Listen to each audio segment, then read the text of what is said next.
Another team that I kind of want to move on to is the Utah Jazz. They are the first team right now that I can think of that has made a trade. I think they're the only team right now that made a trade, and it's for Jordan Clarkson. Laker fan. I've watched Jordan Clarkson. We drafted him, so I kind of have like a soft spot for him. But at the same time, he is what he is. Like I'm a player, you know what I'm saying? I'm a player, baby. when Jordan Clarkson was playing, like became like it was like first team rookie, all team rookie or something. Like everyone was like trying to say, "Oh man, like we got a point guard for the future." Like, "Oh man, Jordan Clarkson."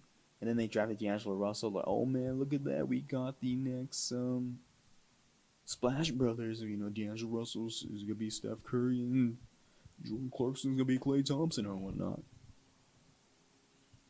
I mean, it didn't really make sense, but sometimes, I mean, knowing Laker fans, like they like to like say a lot of random stuff too. But I mean, man, he is what he is. Like, you know, he had like a bunch of like insight and stuff from Steve Nash, and like it showed in the preseason, like in his second year. But he just went away from that for some reason. Like I don't understand. Like he just like is playing like a he's trying to be more Monte Ellis instead of like being more of a being more of a like willing passer. He just becomes more like a shock jacker sometimes. Sometimes it works, sometimes it doesn't. You live and die by the three. But I mean, the Jazz are like trending up right now. Like the Jazz have been pretty slow this season. Like I had like way higher expectations for the Jazz. Like I thought the Jazz were gonna be a dark horse for the Western Conference Finals. It was gonna be either the Jazz or the Denver Nuggets. Denver Nuggets are struggling, but now they're picking it back up now. And the case for that, I'm thinking, is that Jokic was just not in shape, like whatsoever. Like this fat ass dude just came back from international play, and that picture of him like just sitting for his conference, like of him like his gut showing is freaking hilarious. Like dude, like I don't understand. Like this guy's a top 10 player with that kind of body. Like dude, like man, this guy Jokic is a funny guy. But I mean, with the trade for Mike Conley, I was thinking like, dude, like Mike Conley can now play on a contending team because with him and Bogdanovich added into this Jazz lineup, like they have a lineup that can really mess things up for like other teams. And Mike Conley's been playing like shit. Like he's been playing garbage. Like Mike Conley has been putting up what 13 points, 3 rebounds, 4 assists on like 36% field goal percentage, 36 from three. Like it's like Mike Conley forgot how to play basketball. Like when I was watching him, I was like, "What is going on with Mike Conley?" He was like 2 for like 18 or something for like when he was playing against one. I forgot what team he was playing against, but he was just shooting shots. I was like, "What is going on?" But right now he's got injured, so the team is trending back up right now. Like Donovan Mitchell's been killing it. Rudy Gobert, who I thought kind of took like a little step back in defense, he's been ramping it back up. Like he's been playing really well in defense right now. Joe Ingles was playing like garbage. He's ramping it back up now because he's back in the starting lineup. I don't think he's like a player that should be on the bench. He helps spread the floor for Donovan Mitchell and can play on ball while Mitchell can play off ball a little bit. Bogdanovich has been killing it. I mean, like Jazz got a bunch of talent. Now that they added Clarkson to help that bench, like who was even coming off the bench for them? Was it Exum? Like Exum and Moutier? Like, dude, if you have Exum and Moutier coming off the bench, like obviously they have like the worst bench. I think they have the worst bench in the NBA. Like once those guys sit in the starters, like it just falls apart. And Now they can add Clarkson, who can give you like 10 points off the bench, can explode for 20. Like helps alleviate a lot of the pressures, and it's great. Like if Snyder can like you know help Clarkson bring a little less of that Monte Ellis kind of game or that shot jacking stuff and be like more of like willing passer, more spot up 3-point shot, then Jazz are gonna be cooking people. Like like they shouldn't have lost OKC, but OKC is just super solid right now. I don't know how I feel about OKC. Like, can they make the playoffs? They probably can, but I mean, what's the point of being like a first round exit team? Like you're trying to build for the future.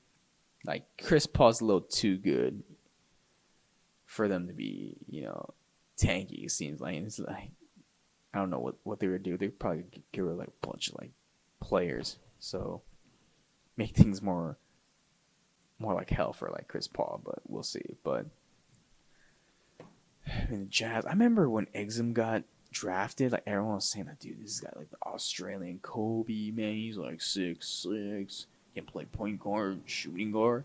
This guy is gonna be the next All-Star. And then when I saw him play, I was like, dude, this guy's not even that good. like I remember that play when like Jordan Clarkson was on the fast break and he like postered him. I was like, The steal.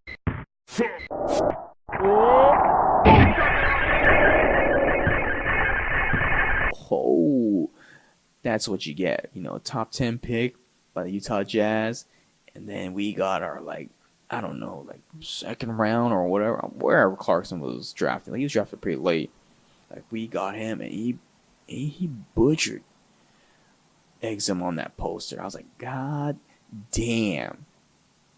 But, I mean, Exum's always been injured, it seemed like. Like, he might just be a bust, I think. Like, there's no going back. Like, the notable bust, like, from that draft was Denzel Valentine part of that draft. I think he was part of that draft. He's a bust too. Like certain players, I don't even remember who was even on that draft. I don't remember like a few selected few, like Aaron Gordon, Julius Randle. Who else was in that draft? I think Jokic was in that draft too. Jokic. I mean, yeah, slipping my mind right now, but I mean, let's see. Jazz are gonna be cooking people like soon, and I think their schedule like gets a little bit more easier now. I think they're kind of like in the middle of the pack, or like kind of like a upper, more difficult kind of schedule in the beginning, and now it kind of like helps alleviate them. So now they're like trending up. I mean, they were losing like a bunch of games. I was thinking to myself, I was damn, like I was wrong about the Jazz, like. But now, they're picking things up. So I'm thinking like, okay, I'm not wrong entirely yet. So we'll see. I mean, I believe in Donovan Mitchell. I think he's a great player. He's probably gonna make it All-Star this season. I mean, he should make the All-Star this season. Clarkson, like, streaky shooter, but helps alleviate their stuff. So it'll be interesting to see, like, for them. I just want to know who would they match up against in the playoffs. It's going to be really interesting. Like, the West is loaded with a bunch of talent. Like, the Mavericks now are making the playoffs now. Spurs are out. There's 2 spots left, so I don't know who's going to take the Spurs spot, who's going to take Golden State's spot. And the Kings, their 2 players just got injured, so their playoff hopes are gone, probably. The Suns, like, man, like, I was pretty big on the Suns because they're 10-2 in the beginning of the season, and then they just went down because of that PED stuff with Ayton. So who knows? Like, if the Jazz can like get like high seeds, so they can play like one of the lower teams, then it'll be interesting to see. I really do want to see them play against the Lakers in the semifinals, because I want to see what the Lakers can do against a very high basketball IQ team that primarily is based off of defense. Um, and I mean, Rudy Gobert is like, it's just crazy. I just want to see the match of Rudy Gobert and Anthony Davis. Like, you know, two defensive player of the year caliber players are going up against each other. Like, what can Anthony Davis do? Because Rudy Gobert has gotten Anthony Davis numbers. Like, he's been able to contain him. So hopefully things pick up. Yeah, that's like basically my takeaways. Like, this team really is trending up right now.